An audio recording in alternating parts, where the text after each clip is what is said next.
There is a region of the Pacific Ocean, roughly triangular in shape, bounded by Japan to the north, the Mariana Islands to the south, and the Philippine Sea to the west, where the ocean does not behave the way the ocean is supposed to behave.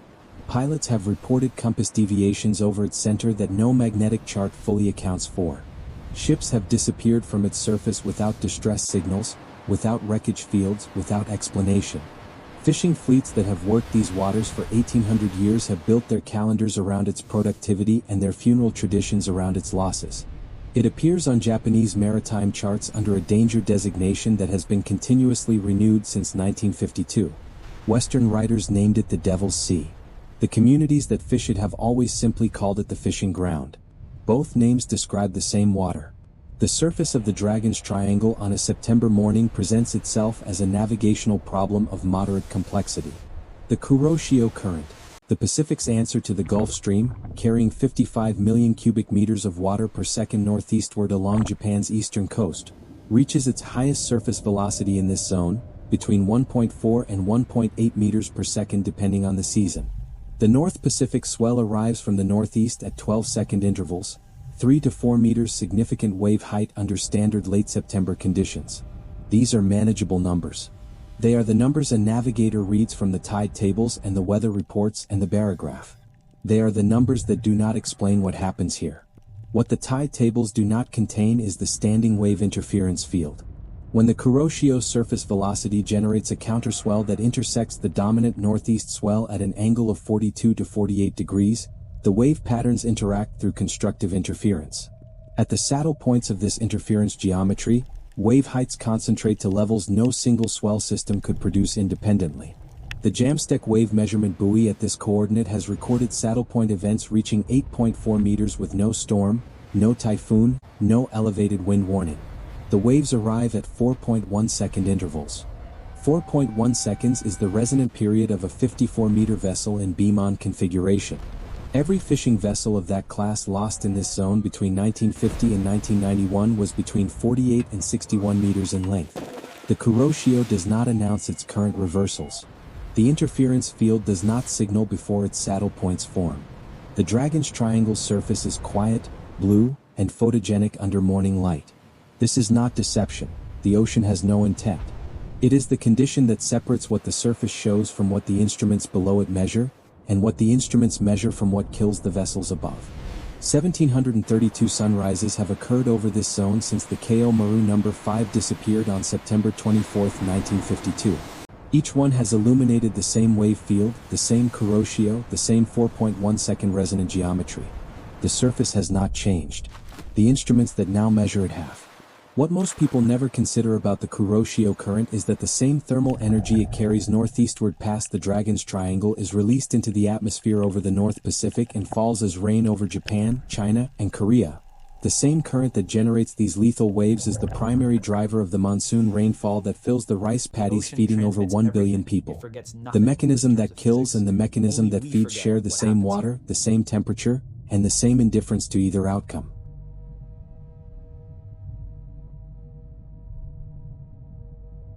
Every instrument the Kai-Ray deployed on this dive confirmed the same conclusion. The Dragon's Triangle does not kill ships with mystery. It kills them with physics operating simultaneously at 6 different depths, in 6 different water layers, each one invisible to the layer above it. The Jamstek research expeditions conducted in 2000 and 2001 were the first systematic surveys of the Dragon's Triangle's full water column. What they found contradicted the assumption that the zone's danger was limited to its surface weather.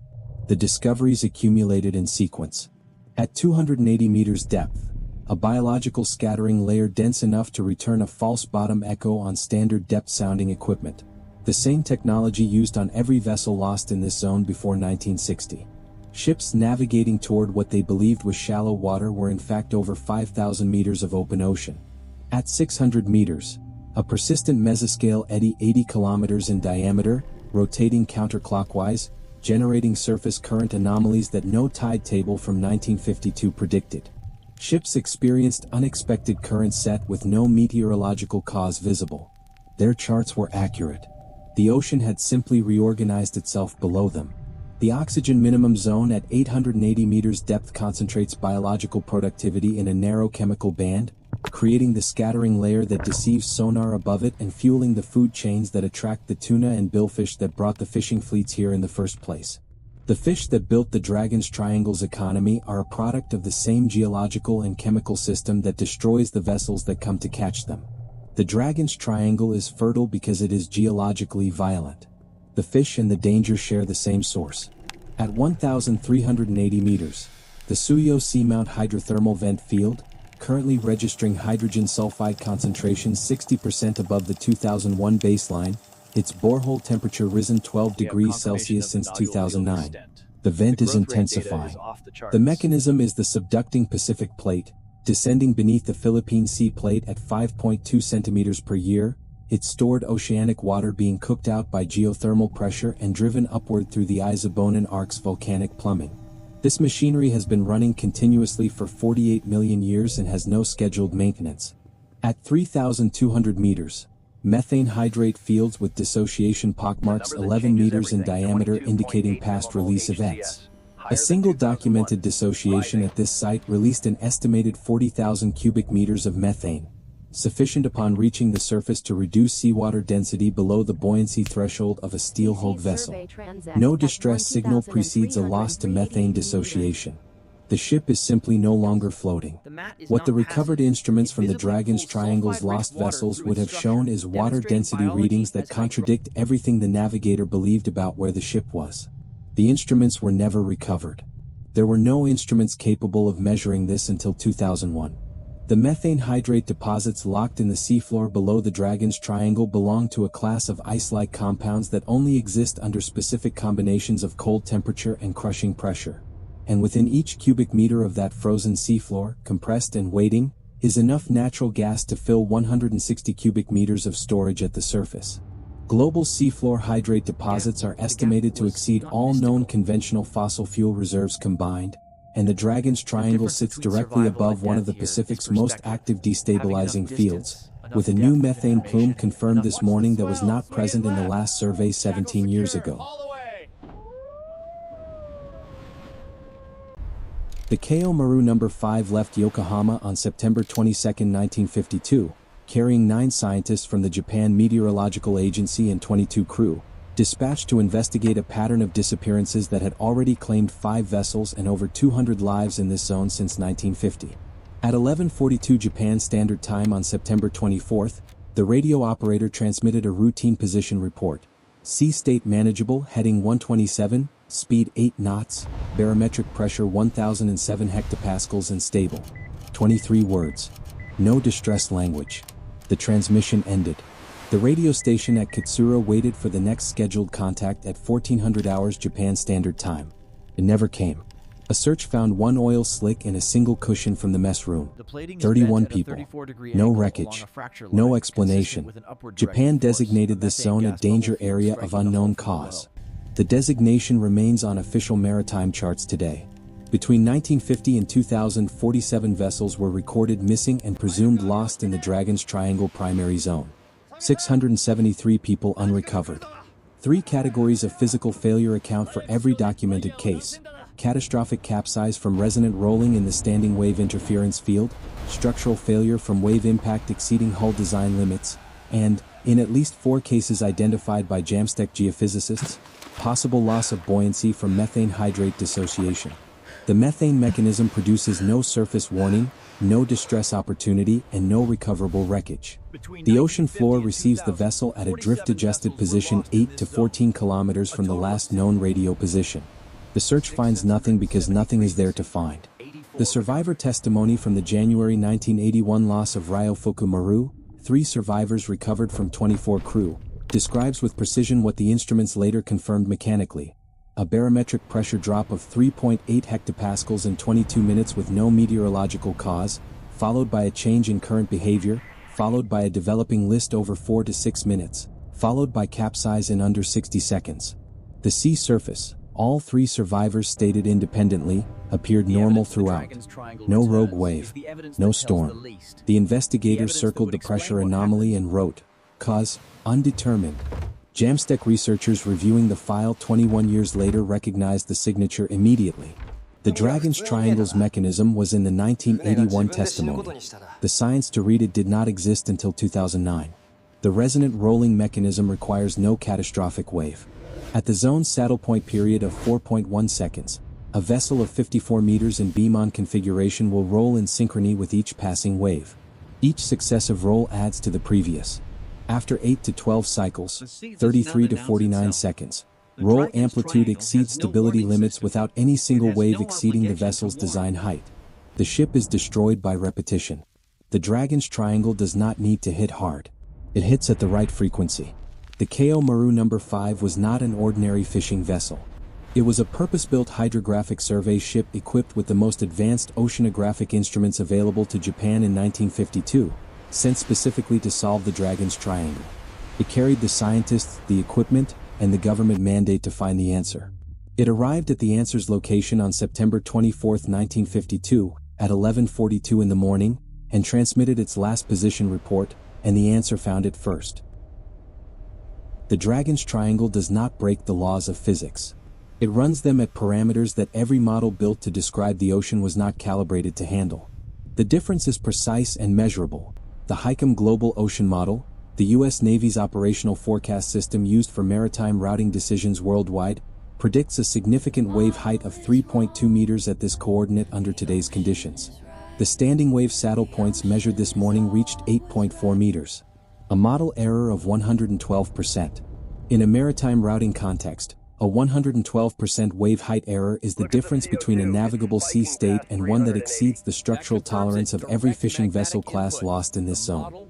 The Tanaka et al. Paper published in the Journal of Geophysical Research in 2013 was the first study to describe the Dragon's Triangle's anomalies as a unified system. Its central finding, the Isobonin Arc's tectonic topography generates topographic Rossby waves, planetary scale waves that propagate along the seafloor and release energy into the water column as current pulses on a 9.4-day average period. These pulses produce the barometric anomalies that the Ryofuku Maru's captain recorded in 1981, the current reversals that longline gear transformed into a capsize mechanism, and the internal wave energy spectrum at anomalous frequency that the Scripps Institution documented in 2006 and could not explain with existing theory. The paper's recommendation, that the Dragon's Triangle be classified as a high uncertainty forecast zone in all maritime routing systems, was implemented by Japan's Maritime Authority in 2014. The vessels lost between 1952 and 2013 represent the price of the 61-year gap between the phenomenon and the paper that explained it. The Suyo seamount borehole's current readings represent the dive's most operationally significant finding.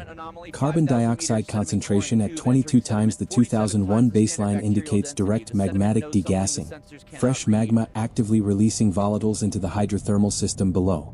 The fresh lava extrusion on the caldera floor, its surface still at 42 degrees Celsius, confirms volcanic activity within the last 18 months that generated no detectable seismic signal on any regional monitoring network. The Dragon's Triangle submarine volcanic system is conducting its operations below the detection threshold of the instruments assigned to watch it. The correlation between ADCP zero current events and elevated volcanic CO2 concentration, discovered aboard Kai-Ray this morning and not yet published, represents a potential new mechanism. Volcanic degassing at depth may be sufficiently energetic to disrupt the water column's density stratification 1,800 meters above it, temporarily eliminating the pressure gradient that drives geostrophic current flow. If confirmed, this mechanism makes the zero current events predictable from real-time vent chemistry monitoring at depth. The instrument required, a permanent autonomous chemical sensor at the Suyo borehole. That instrument does not currently exist there. The Dragon's Triangle is not beyond science. It is ahead of it. But there is one number from this morning's data that no current policy framework addresses and no IPCC assessment report mentions by name. The methane hydrate field at 3,200 meters below this coordinate contains enough stored carbon that a large-scale dissociation event, triggered by continued bottom water warming at the current measured rate, would release a carbon pulse equivalent to 2.4 years of total global human CO2 emissions, and the new plume documented. This morning confirms the destabilization is not theoretical. It is already happening at depth, in silence, with no instrument currently watching it. The 95% statistic is accurate and insufficient. 95% of the ocean floor remains unmapped at resolution sufficient to identify a geological feature, a biological community, or a shipwreck. In the Dragon's Triangle primary zone, 100,000 square kilometers of the Philippine Sea, 90.8% of the seafloor has never been imaged at any resolution. The Jamstack multi-beam surveys that documented the hydrothermal vent field, the methane hydrate distribution, and the tectonic architecture described in this documentary cover 9,200 square kilometers of a zone 4 times the size of Belgium. The rest is acoustic inference, trawl samples, and the absence of data described as absence. The Cold War left a scientific legacy in the Dragon's Triangle that civilian oceanography has only partially inherited. The SOSUS hydrophone network, declassified in 1991 and reviewed by NOAA's Acoustic Monitoring Program in 1993, recorded 23 anomalous biological signals from this zone between 1962 and 1989, low-frequency tonal calls at 15 to 40 Hz with frequency modulation patterns matching no species in the reference library. 3 of these events were localized to within 60 kilometers of the Dragon's Triangle center. 8 acoustic events from the same zone registered on the hydrophone network without corresponding seismograph records at any land-based station, consistent with large methane hydrate dissociation events, in 3 of the same decades when vessels were being lost here. These records exist. They have been reviewed. They have not been resolved. What is confirmed to exist in the Dragon's Triangle's water column that has not been filmed alive at depth? Architeuthis ducks at body size consistent with the tentacle evidence recovered from a camera trap at 200 meters. A 2-second contact with a titanium housing at 3:41 in the morning, on day 17 of a 34-day deployment, never repeated. The sonar target at 1,400 meters, 14 meters in length, accelerating to 1.8 meters per second, departing before the camera could close the distance.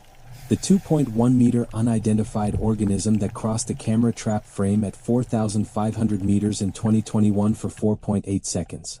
A Greenland shark, estimated between 272 and 340 years old, at 25 degrees north latitude, 25 degrees south of its documented range, heading southeast into the zone's primary current. None of these are myths. All are documented. None are resolved. The 127-minute periodic acoustic signal recorded at 4,800 meters depth since 2012 has a candidate source, the Nishinoshima submarine caldera, whose resonance geometry is consistent with the signal's frequency and period. The candidate has not been visited by any dedicated survey. The signal arrives every 127 minutes regardless of whether anyone is recording it. The Greenland shark navigating this zone by electroreception, its corneas permanently clouded by parasitic copepods that have lived on Greenland shark eyes for millions of years, was born somewhere between 1684 and 1752. It was already old when the Meiji Restoration modernized Japan. It was middle-aged when the Keio Maru No. 5 was built.